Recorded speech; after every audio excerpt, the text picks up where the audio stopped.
c'est la rentrée. Ah ben non, c'est vrai, on est tous des chômeurs sur YouTube. Du coup, en bon glandeur, on va commencer mollo, histoire de pas trop se faire violence trop vite, hein, faut pas déconner non plus, et on va tranquillement aller cracher son sel sur des bons films en toute mauvaise foi. Mais oui, je sais que vous aimez ça. Moi, c'est le genre de mission que je préfère. Et on va justement se refaire Kingsman 2, le cercle d'or, parce qu'on dirait pas comme ça, mais putain... C'est un bordel. C'est fou le nombre de bullshit qu'il peut y avoir dans ce film. Et du coup, comme il y en a bien assez pour en faire une vidéo... On va se faire plaisir.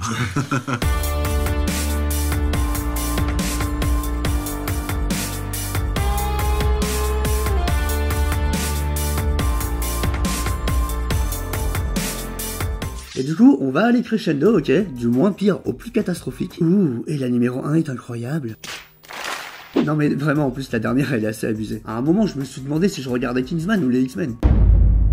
Alors la localisation de toutes les infrastructures des Kingsmen a été spotée, du coup ils se font tous exploser un à un, sauf Merlin. Je suis encore en vie parce que mon adresse n'était pas sur la base de données des agents. Ça, ok, je veux bien, par contre... C'est ce machin qui nous a piratés. Ok, le mec est putain de doué. En fait, il se pointe dans les décombres où doit bien y avoir facile des milliers de tonnes de débris, hein. Même une équipe de sauvetage, ça leur prendrait des jours et des jours pour tout déblayer. Par contre, lui, il se pointe et en même pas une heure, il t'a trouvé déjà le petit bras mécanique en fout tout au fond. On peut faire ça? Alors toi, non, mais lui, apparemment, il peut.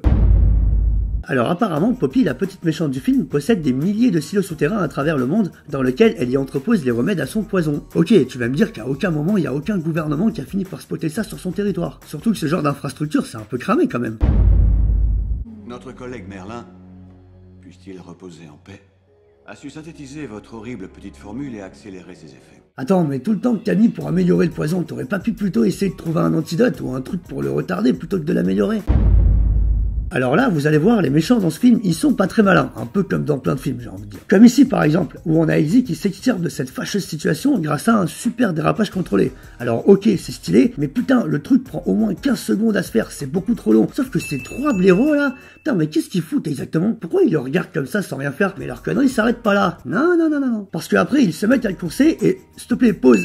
Lui là, c'est le plus gros débile que j'ai jamais vu. Le but, c'est pas de faire un à la queue leu. Hein. Tu vois bien que le gars, il va faire un demi-tour ici. Alors juste, va là et intercepte-le, je sais pas. Mais refais pas la même trajectoire que lui, ça sert à rien. Mais bon, je vais m'arrêter là avec eux parce que mine de rien, le reste de la course-poursuite est quand même très qualitatif. Non, ça m'étonnerait. Non, je déconne. En fait, ça continue et c'est pire. Mais quoi? Le mec, il a une mitrailleuse. Et genre, il s'est pas dit justement que ça aurait été bien de l'utiliser à ce moment-là, par exemple. Tu l'aurais touché super facilement, faut pas déconner. Et c'est toujours pas fini. Parce que ce bras mécanique, apparemment, il peut bouger tout seul. Alors putain, expliquez-moi pourquoi il s'est pas mis à bouger plus tôt pendant la course-poursuite. Ça aurait quand même été vachement efficace pour gêner Eggsy. Oui. En parlant de bras mécanique, justement... Attends, depuis quand il peut contrôler le bras, lui? Où? Quand? Quoi? Comment? Mais quelqu'un peut m'expliquer, en fait Je suis vraiment dépassé, là. Moi aussi, mon pote. Et pour la suite, on assiste encore une fois à un move pas très malin de la part des ennemis. Viva la... Alors faudra m'expliquer pourquoi lui, qui a un lasso laser apparemment, qui peut carrément couper les gens en deux, pourquoi il l'a pas utilisé à ce moment précis justement. Il est en train de les prendre par surprise, ça aurait fait un adversaire en moins direct. Putain mais c'est abusé, comment on peut être aussi con et inefficace? Bon sang, c'est dingue. Alors là, on va arriver sur le podium, ok? Et déjà, je vous annonce que dans ce film, tout ce qui est biologie humaine, il s'en bat royalement les couilles. Quand vous l'avez électrocuté, vous avez endommagé son implant. Sa tête n'a pas explosé. Il n'a perdu qu'un bras et ses cordes vocales. Alors, est-ce que quelqu'un peut m'expliquer comment une puce dans le cou peut exploser un bras? Je sais pas. Bah moi non plus. Alors là, on a Merlin qui va se sacrifier pour que ses deux potes puissent passer ses 5 gardes. Et... Attendez, mais en fait, ils sont juste 5 là. Pourquoi ils cherchent à passer discrètement alors que juste après, les mecs font un carnage dans tout le parc? Les gars là, ils sont au moins à 2 contre 20 pendant toute la scène, ça pose aucun problème. Les mecs, ils ont des valises boucliers, des mitraillettes, des parapluies anti-missiles. Par contre, à l'entrée, il y a que 5 pauvres gars qui montent la garde et là, tout de suite, oh là là, attention, c'est super chaud. Nous avons besoin d'un sacrifice. Est-ce que vous seriez pas un petit peu en train de vous foutre de notre gueule là, sans déconner? Parce que dans ce genre de film, c'est toujours bien s'il y a au moins un mec qui meurt en mode oh là là, je suis trop un héros, comment je me suis sacrifié pour vous. Le problème, c'est que là, dans cette scène, le sacrifice, il sert à que dalle. En vrai, le mec, il a juste à attendre sur la mine pendant que les deux autres font leur carnage, et ensuite, quand ils ont gagné, ils appellent les secours, les gars viennent, et ils le retirent de la bombe. Normal. Alors là, les amis, on va passer au numéro 1, et préparez-vous, parce que j'ai rarement vu un bullshit aussi abusé. Ah oui.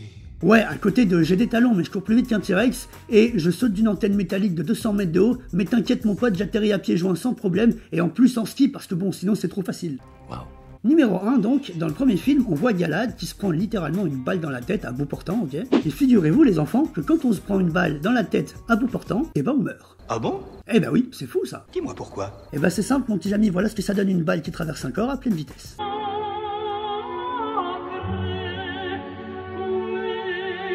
Voilà, sauf que dans Kingsman, eh ben il meurt pas. C'est impossible. Eh ben ouais, mais c'est ça aussi, quand tu tues un personnage ultra important dans le premier film, et qu'après tu te rends compte que t'as fait une connerie, mais que t'assumes pas, eh ben faut que tu commences à trouver des excuses et des prétextes pour ramener ce gars dans le film. Sauf que dans leur cas à eux, bah c'était un peu chaud quand même. Donc forcément, bah ça donne ça. On a développé notre technologie de gel alpha pour nos propres agents, dans l'éventualité d'une balle dans la tête. Le gel protège le cerveau. Ensuite, au labo, on utilise des nanites, des nanorobots pour réparer les tissus endommagés. Mais ah... Non mais meuf, à ce niveau-là, y a plus rien à sauver, ton cerveau il ressort liquide par le nez et les oreilles. Puis à quel moment vous vous êtes dit, waouh les mecs, franchement bravo, on vient de trouver un truc super crédible, et GG. Et les mecs ils sont tellement fiers de leur trouvaille qu'ils vont réutiliser une deuxième fois cette excuse dans le film. Et tu sais les gars ils se sont pas du tout dit, ouais bon les mecs c'est un peu limite ce qu'on a fait, ça passera jamais, donc on va l'utiliser juste une fois, et après on en parle plus, ok? Et du coup les gars j'ai une question, est-ce que dans le 3 vous allez nous mettre un gel nanoprotecteur pour recoller les morceaux humains? Je dis ça pour Merlin, hein, le pauvre, faudrait pas le laisser tout seul. Bref, voilà les amis, j'espère que cet épisode de rentrée vous aura plu. Si c'est le cas comme d'hab, tu peux t'abonner, partager la vidéo, lâcher un petit pouce bleu et me dire en commentaire ce que t'en as pensé, ça fait toujours plaisir, et puis ça fait une petite interaction entre vous et moi, et puis moi ça bah, j'aime bien. Non, on se retrouve très vite pour un prochain Spotted sur un énorme film de 2018 que tout le monde a vu, que tout le monde attendait, dont tout le monde a parlé. Bref, je vous en dis pas plus, je vous laisse deviner. Moi, je vous fais des bisous, ciao.